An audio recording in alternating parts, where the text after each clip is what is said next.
Gonna do a video here. Maybe some of you may not agree with it. Maybe a bit controversial, but here goes anyway. There's more to prepping than guns and bullets. They're a very important part, but I really think that guns and bullets are way overplayed, way over talked about. I mean, there's thousands upon thousands of YouTube prepper videos about guns and bullets and all of that stuff. Again, that's important, but that's not everything. There are way too many people talking about revolution, civil war, whatever, things like that, and only focus on ARs and plate carriers.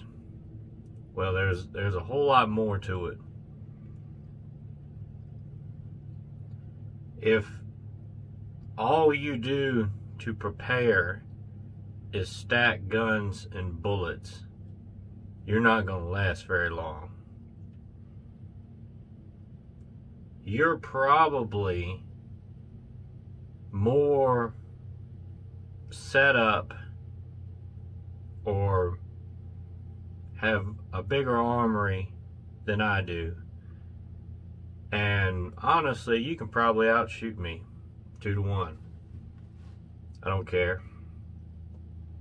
Again, there's more to it. Y'all see all of the keyboard warriors that I do talking about the same things anytime an issue comes up. Well, it's time to grab the guns and go take the country back, and revolution and all of that blah blah blah crap, which y'all know as good as I do 90% of that's talk anyway. There may be a few that's ready to back it up, but not many. But if all you've done to prepare for this great conflict that is inevitable is stack guns and bullets, again, you may be pretty well trained with them. You can probably outshoot me. You're probably out, running and gunning and all the tactical stuff a lot more than I am. But if that's all you have, your campaign is going to be over in 2 to 4 weeks because you're going to be out of food. You can prep food, yes. You certainly can. And that's a good thing to do. But other than that, like I said, if there's a great conflict like that, you're not going to be going to the grocery store. You're going to have what you have and what you can grow and everything like that. Now, there's going to be people that talk against me on that part, saying that if it's all this great war and all that, you're not going to be out growing food and stuff like that. But I will be. And I could get shot in the field. That's, part of it. But if you go back to the Revolutionary War and the Civil War, everybody grew, well, maybe not everybody, but the large majority of people grew their own food, or at least had access to do that and the knowledge and all the things like that. Do you really think that the forefathers would have fought back against the British and started the Revolutionary War if they were buying their food from the British? That would not be a very wise thing to do at all. There's an old saying in the country, maybe you've heard it, don't bite the hand that feeds you. Now, I'll be the first one to admit and I try to be as open and real with y'all as possible, we are not 100% self-sufficient. We are taking as many steps as possible to get that way, but we are not. But again, we are taking the steps to do those things. It's not guaranteed you're going to be in a gunfight every day, but it's pretty much guaranteed you're going to want to eat. You can go, I forgot how long without food, whatever, but I'm telling you, in a high stress situation, you're not going to want to go more than 2 or 3 days without food. You're going to be plumb give out here running and gunning and dodging and ducking. You're going to want something to eat. What I'm getting to is the whole revolution movement and civil war and everything. There is not enough people growing food to support the campaign.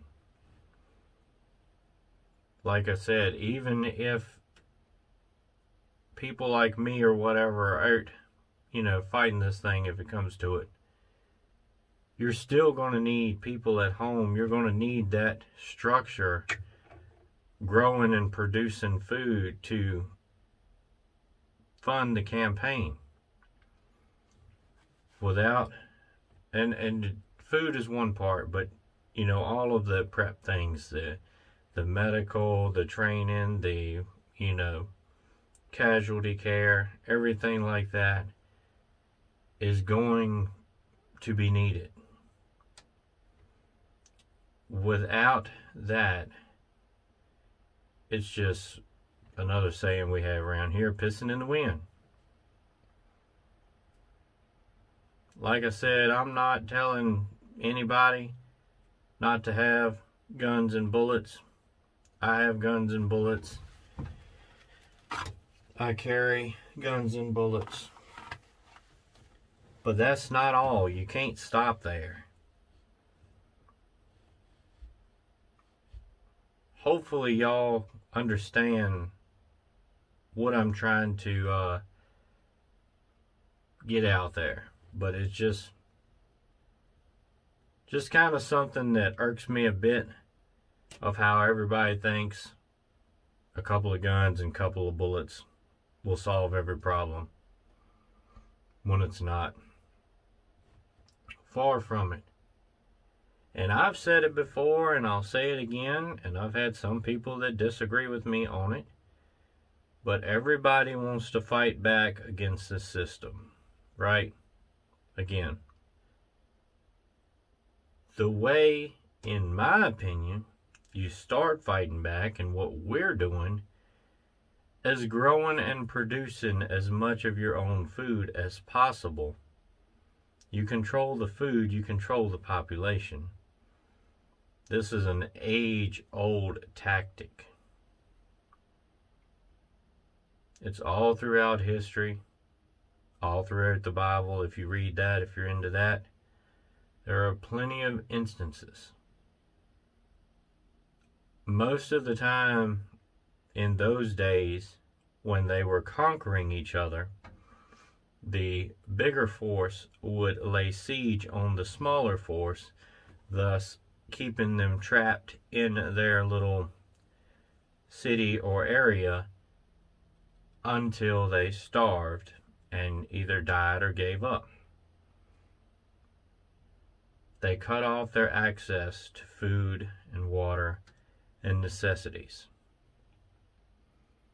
Most of these places weren't able to produce enough of their own to sustain their population.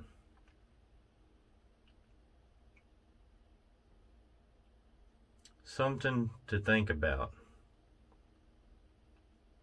I'm not the biggest history buff. I can't tell you, all these different things and stuff like that. But history is very fascinating. And usually it's relevant. And you want to know why history is always so relevant? Because people are the same. people have been the same since the beginning of time. People think a certain way, people act a certain way. There's nothing new under the sun. So, with all that in mind, and I know a large portion of y'all that watch my channel and have been watching my channel for a long time agree with me on producing your own food, gardening and homesteading, all those things. And hopefully, if there's somebody out there that doesn't agree with that point of view or whatever, we'll take something out of it, we'll think about it, and realize where I'm coming from.